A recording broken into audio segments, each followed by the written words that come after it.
Good morning friends, কেমন আছো তোমরা সবাই? আশা করি খুব ভালো আছো, আর আমিও কিন্তু খুব ভালো আছি। তো দেখো, কালকে এই গেঞ্জিটাই কিন্তু মল থেকে এনেছিলাম, আর কেমন লাগছে তোমরা একটু পরে কমেন্ট করে জানিও। আর আমি যাচ্ছি এখন কলকাতা। তোমাদের তো আগেই বলেছি যে আমি একটু কলকাতায় যাব, আমার পার্লারের একটা প্রোগ্রাম আছে। তো চলো, যেতে যেতে আরও অনেক কিছু দেখাবো, আর কেমন লাগছে কিন্তু অবশ্যই একটু কমেন্ট করে আমাকে জানিও। তো চলো। তো এই যে তোমাদের দাদাভাই দাঁড়িয়ে আছে, আর তোমাদের দাদাভাইও যাচ্ছে আমার সাথে, কারণ আমার একা একা কোনো মতেই সম্ভব না কলকাতায় যাওয়ার। তো এই যে বেরিয়ে যাচ্ছি, মানে ট্রেন ধরবো হচ্ছে 7:30 বা 7টার একটা ট্রেন আছে, ওই ট্রেনটাই ধরবো। তো স্টেশনে চলেও গেছি, কিন্তু ট্রেন এখনও আসেনি। আর স্টেশনে গিয়ে একটা দাদার সাথে দেখা হয়েছে।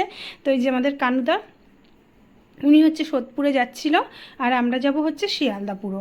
তো চলো দেখি, ট্রেন আসার অপেক্ষায়। তো দেখো, দেখতে দেখতে ট্রেন কিন্তু ঢুকে গেছে, আর ট্রেনে আমরা বসেও আছি। তো ট্রেনটা প্রথমে ফাঁকাই ছিল, তারপরে দেখো ভিড়টা একটুখানি একজন দুজন করে, মানে একদম কিন্তু ট্রেনে ভিড় হয়ে গেল। তো চলো আমাদের গন্তব্যস্থলে আমরা পৌঁছাতে থাকি। তো দেখো, দেখতে দেখতে কিন্তু আমরা শিয়ালদায় চলে এসেছি। প্রায় 2 ঘন্টা আমার একদম কেটে গেল। তো এখান থেকে আমার কিন্তু আবার ট্রেন ধরতে হবে সাউথের। তো আমি যেহেতু সোনারপুরে যাব, তো শিয়ালদা থেকে আমার আবার সাউথের ট্রেন ধরতে হবে। আর এই যে এই ট্রেনটাই কিন্তু দাঁড়িয়েছিল, অ্যাভেলেবেল ট্রেন ছিল, ট্রেনের জন্য কিন্তু কোনো প্রবলেম হয়নি।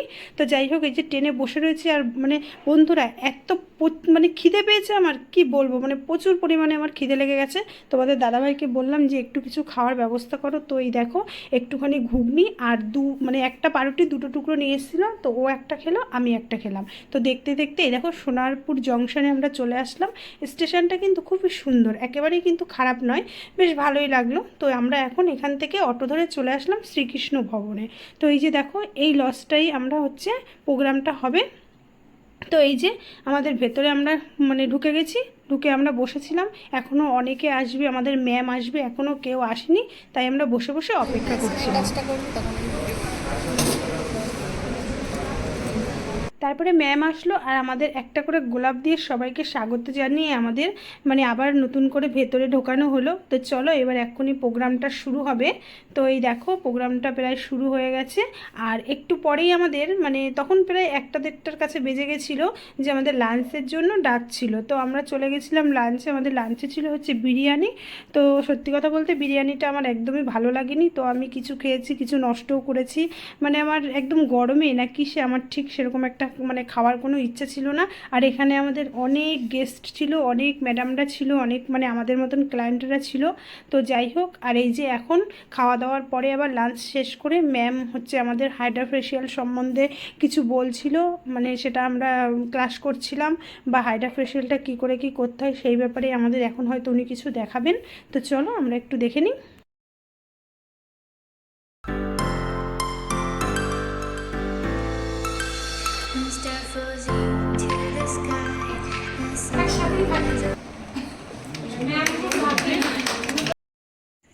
তো ম্যাম হচ্ছে সবার সাথে পরিচয়টা সেরে নিয়ে তারপরে আমাদের মধ্যে থেকে একটা ক্লায়েন্টকে মানে উঠালেন, যে কার মুখে এই মানে ট্রিটমেন্টটা ভালো করা যায়। তারপরে এখান থেকে একটা ক্লায়েন্টকে বেছে নিয়ে উনি, এনার মুখে ছিল প্রচুর মানে মেচেতার দাগ, তো এনার মুখেই মানে ফেসিয়ালটা উনি দিলেন।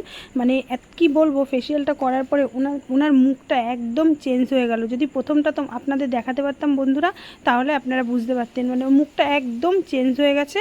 মানে পুরো ফেসিয়ালটা একদম মানে মুখের গ্লেজটাই মানে করে দিয়েছে। তো হাইড্রা ফেসিয়ালটা এমন একটা ফেসিয়াল, যেটা বুঝলাম যে মানে সবার জন্যই, মানে সবার স্কিনেই যাবে, আর সবার জন্যই কিন্তু খুবই উপকার। তো হচ্ছে দেখতে থাকি ম্যাম কি করে, তোমরাও দেখতে থাকো আমাদের সাথে।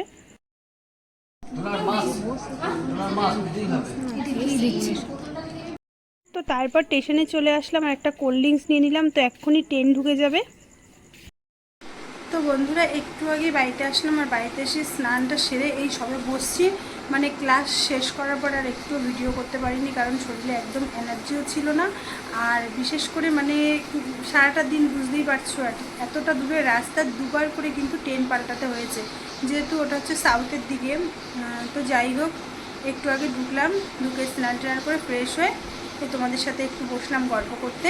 তো যাই হোক, মানে ভীষণ কষ্ট হয়ে গেছে, তো একটু রেস্ট নিই। তো চলো, খাওয়া দাওয়ার সময় একদম তোমাদের সঙ্গে দেখা করছি।